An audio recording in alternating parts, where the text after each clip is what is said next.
Hey everyone, it's Wowous. We're here with Heroes of the Storm. We're going to watch this replay of a game. In this game, I'm playing as Garrosh. We're going to lock onto him. And we're going to talk about a few of the things going on with Heroes of the Storm, some of the stuff that came out from Blizzcon, and yeah, we'll kind of talk a little bit about Garrosh as well. I've been playing quite a bit of him as of late, and I feel like he is pretty strong, especially in quick match type settings, which is usually what I'm playing with him, usually solo queue, quick match. And so, so let's start with BlizzCon and talk a little bit about that.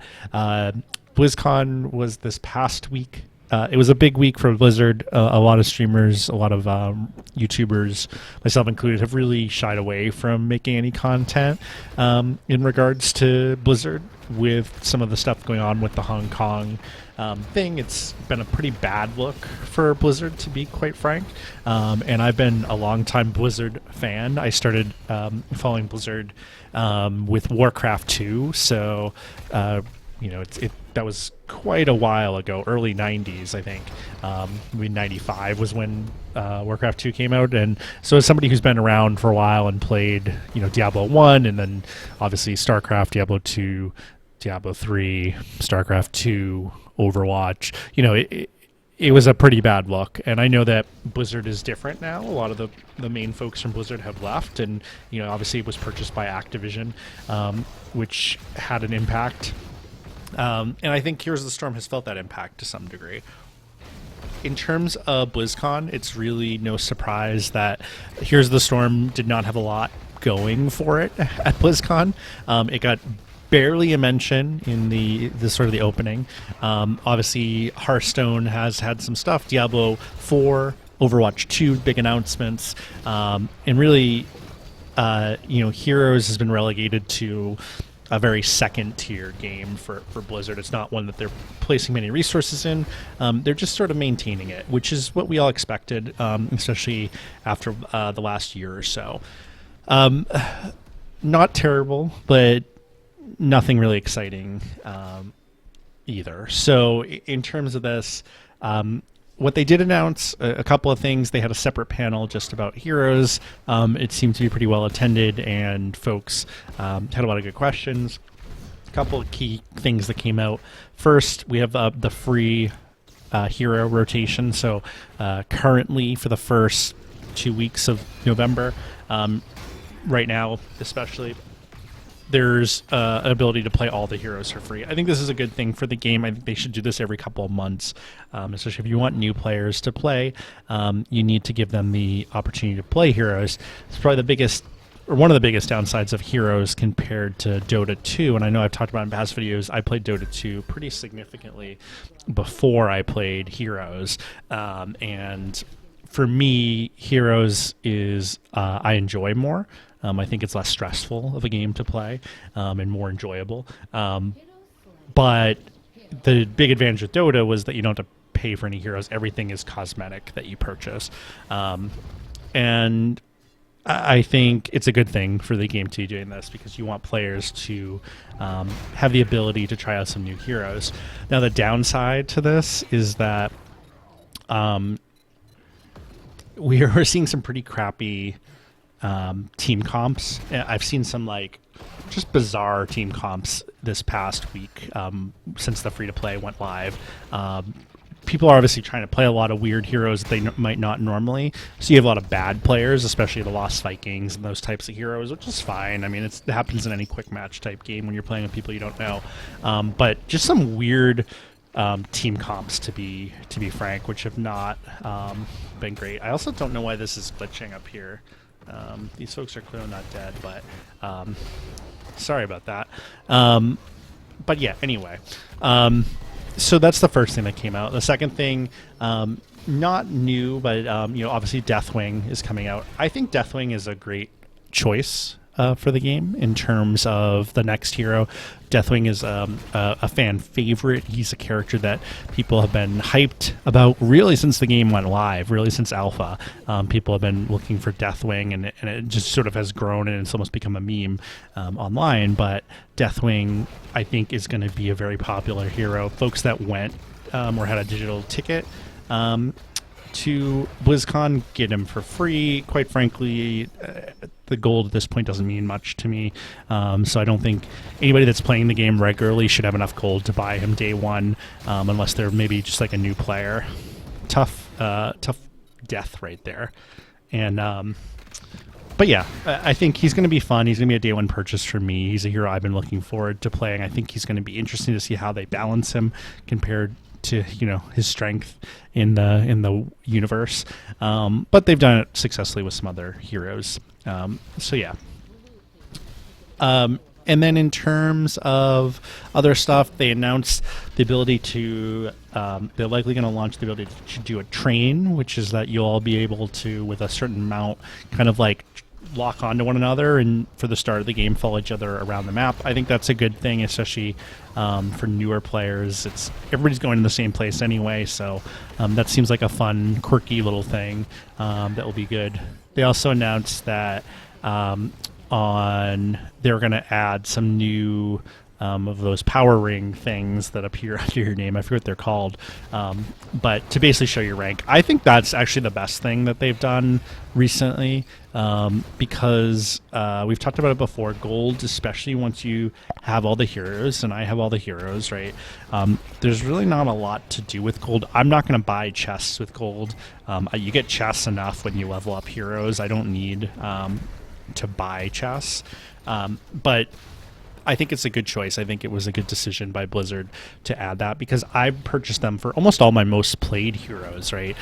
Because they're just things that you want to be able to show off. One of the coolest things when the game first was out with the master skins that they eventually converted and made them so they were no longer those sort of master skins. But it used to be that you had to be a certain level to get them, and that was really cool because you knew when you played against somebody, if you saw that they were really good at the hero.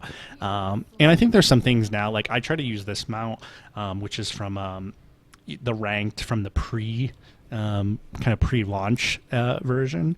So if you've been playing the game a long time, you likely have these three mounts, the blue, the green, and the red. And I use these on a lot of my characters just because I think it looks awesome. It's my favorite mount, and it just kind of shows off like I've been playing the game for a while. I'm not a new player, which I think can be fun. And sometimes you can do the opposite, right, where you pick an outfit where it makes you look a little like sometimes with Nova, who's my most played hero, I use her default skin because I don't want folks to know that I'm actually a pretty good Nova player, because usually when you play against Novas, a lot of times they're pretty terrible, but I think it's fun to be able to see the master skin. I think the Medivh actually has a master circle thing on him. We'll see when he pops down here in a second. Yeah, he does. So just lets you know, I'm playing against somebody who's actually good at this character. Now, I think that can be good and bad, right? But I think for the most part, you want to show off that skill. And a nice shield there, actually, by Tassar to save me. And then you see Ophelia here really gets caught in a bad situation. But a very nice play by Tassar there. So yeah, I think that's actually the best thing that Heroes has done as of late. And my favorite thing with Garrosh, just as a side note, is when you can throw people into either over a wall is fun, but also if you can throw them into the range of a fort or whatnot, is just a lot of fun. It's probably one of the most fun mechanics in the game. So yeah, so I think that's been good. I think there really wasn't a whole lot else, though, for BlizzCon. They made a few, there's going to be a new event, which is good. I think they need to consistently run an event in this game. There's almost no reason not to run events, right? Like, just keep putting out new skins and stuff and, consistently run these events where you try to get so many kills or, do so much hero damage. It makes the game more fun, and I know I've talked about before, at certain points you get to a position where the game isn't fun because, especially when you're out of your daily quests, like for me, I almost never play this game if I've completed all my daily quests. Sometimes during the week I'll let them stack up. I may not play every single day, so sometimes I'll come in, like last night, which was this Friday or Saturday, I forget which day it was. I had 3 quests kind of sitting there, which is great, right? Like you can kind of combo a few of them, and I had to do like Overwatch and support, and so you can just kind of be like, okay, well, I guess I'll play Lucio. But when you're out of daily quests, I think the game really lacks any sort of incentive to keep playing, which I think it doesn't do particularly well. And I think they need to think about what to do. So, like, for me, the coolest thing about Dota was the compendium, right, for the international. And the more you played, sort of the more you leveled it up, the more cool stuff you got. And I know allegedly it's gotten worse since. I haven't really followed it since I stopped playing a couple of years ago, but it was pretty great at the time because it just was like an incentive to like try new things, to play new game modes, to play different heroes, and that sort of thing.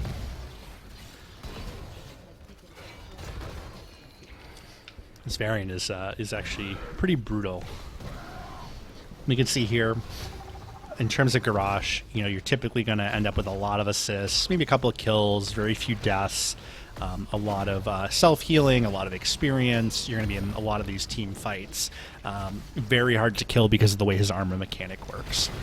But yeah, for me, I would say there was nothing that really excited me about Heroes of the Storm at BlizzCon. I think it was fine.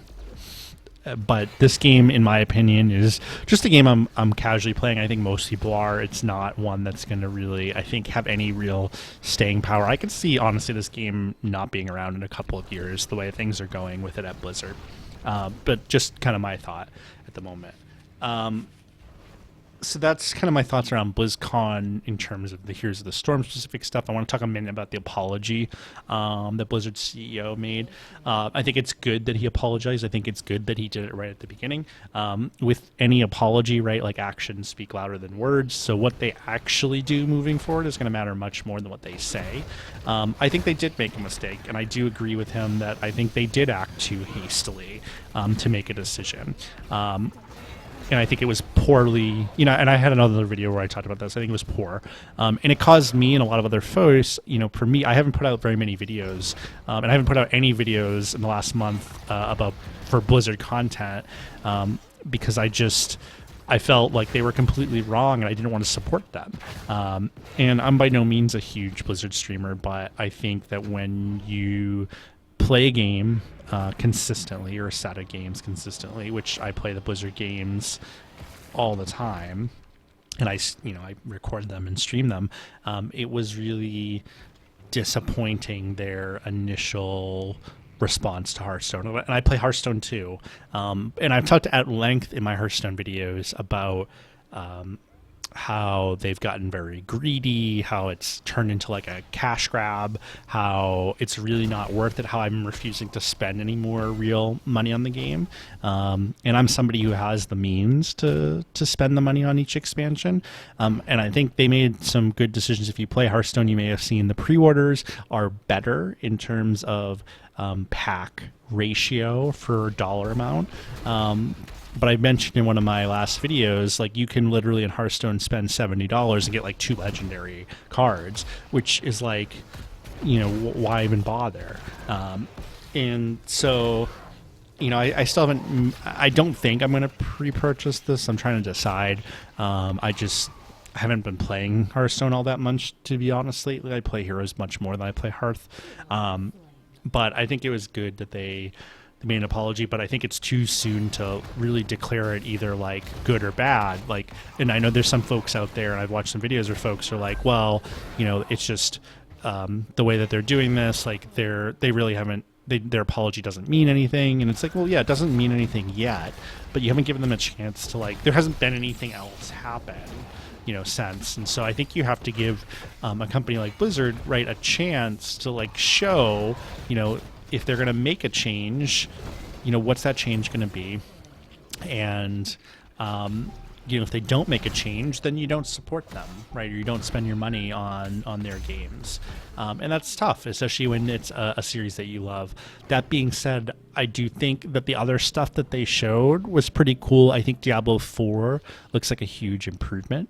And I'm by no means a huge Diablo 3 player. I've played it and beaten it, I think, once. And I have it on the Xbox, and I don't, I got it like a pretty cheap, so just to play through it. But I don't love it. It wasn't particularly enjoyable to me. I love Diablo 1, I love Diablo 2, and I do not love Diablo 3. I think Path of Exile is actually better. I think you need to have different skill trees, and the complexity of the game is what makes it fun for me, or the ability to replay and try a bunch of different builds.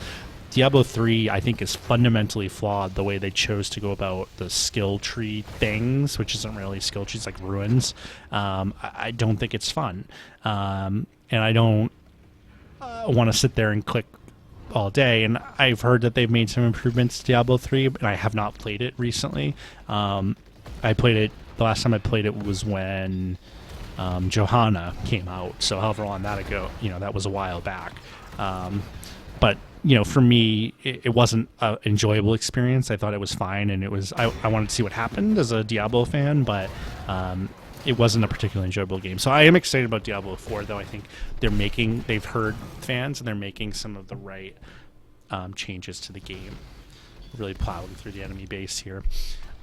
So that's Diablo. Overwatch 2, I thought the cinematic was beautifully done. It was a very well done cinematic. I'm not super excited about Overwatch 2. I need to see more, I guess, of like what they're doing, and I understand there's going to be crossplay and all of that. But I'm kind of like, well, why though? But like, why? Why do I need another Overwatch?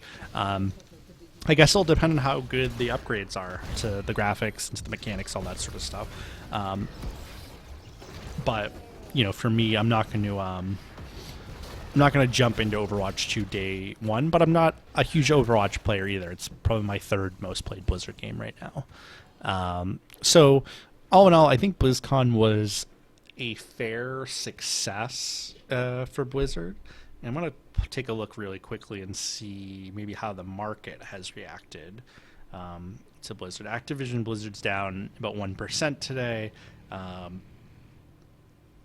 That's not a huge amount. It's about 50 cents on a $55 stock.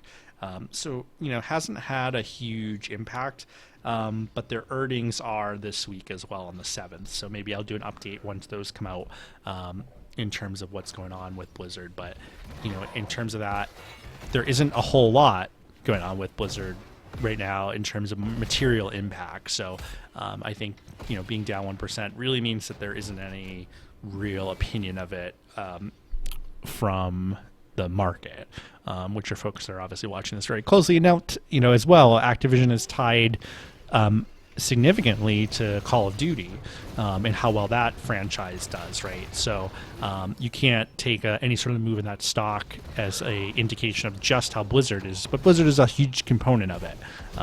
But Activision certainly has its realm of games as well that are big titles.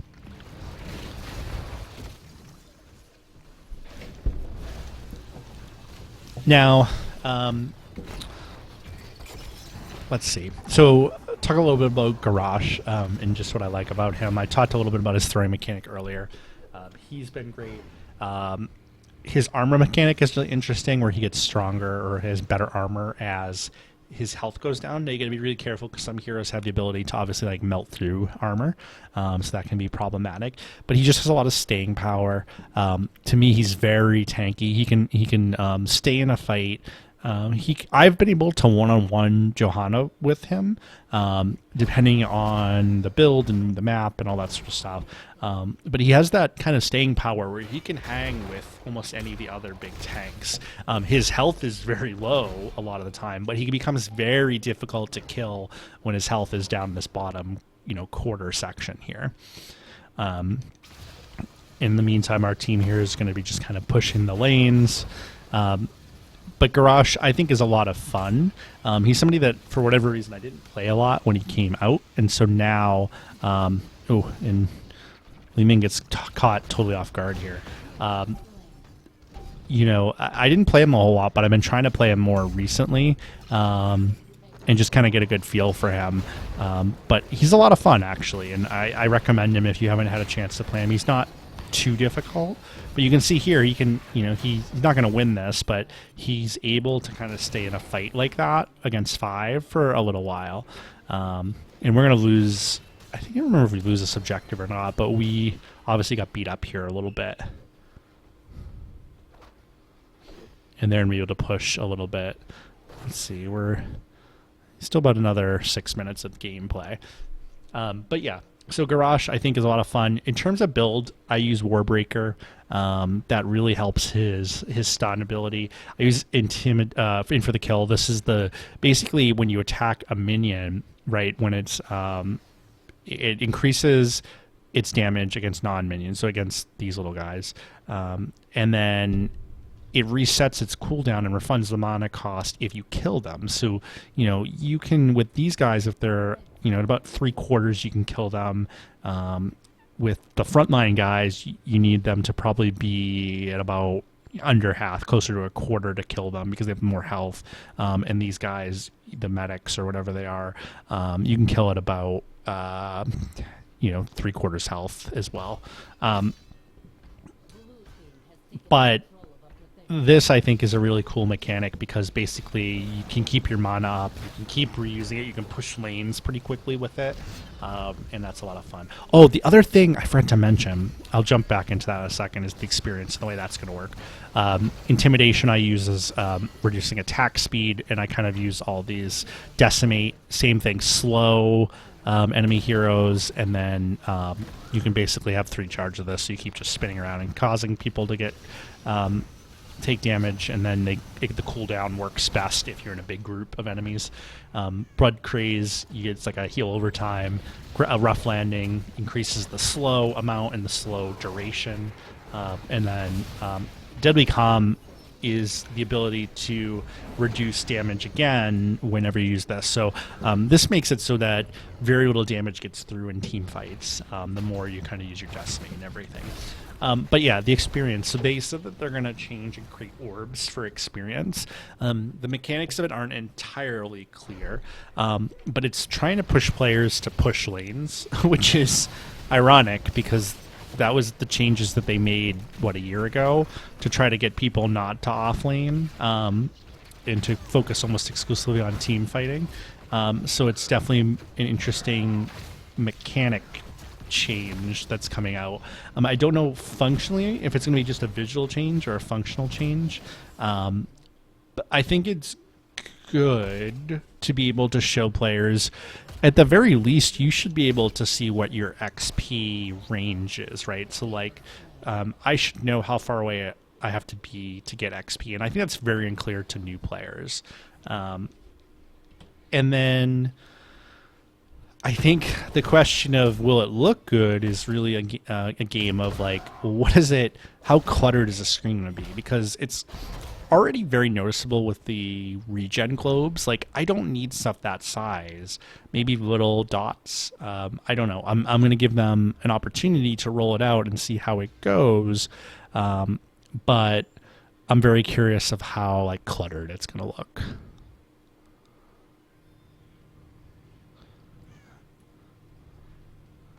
For a little bit of a team fight here.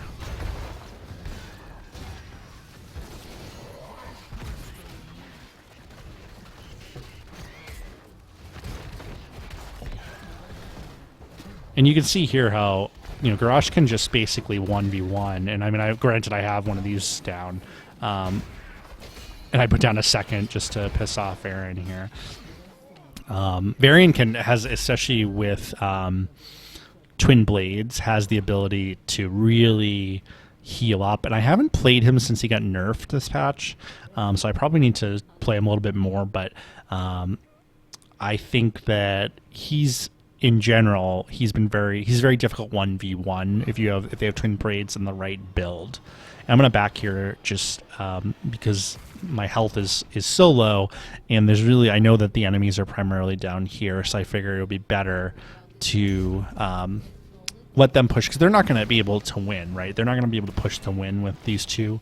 And especially because we're pushing up against, right here, you can see we're pushing up against their core, and they're just now taking that one, and we've got 2 lanes that are pushed right up against it. We do end up coming back to just sort of push this back a little bit. And you got to use your skills very carefully as Garrosh, though. Like, that W is basically what saved me, because the healing of it keeps you in the fight, especially when you're very low, that combined with the armor. But you see here, we're just basically doing enough to just pull, I'm trying to pull the wave up towards this fort so that the fort does some damage on it.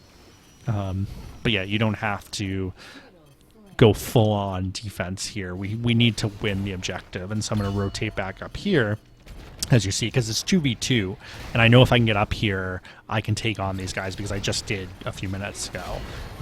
So we drop that, we'll use our Decimate, right, and so now he really can't output any damage, and now he's up 4-on-1 against us. And then we get this and really push to win. So all in all, some interesting updates in terms of Heroes of the Storm, but nothing game changing in my opinion. Hopefully you've enjoyed this content. If you like it, subscribe to the channel, leave a comment. I'd love to hear from you. Love to hear your thoughts about BlizzCon, about all the different stuff that's been going on with Heroes and Hearthstone and all that. And yeah. Thanks so much for watching, and again, if you like the channel, subscribe, leave a comment below. I'd love to hear from you. Thanks so much.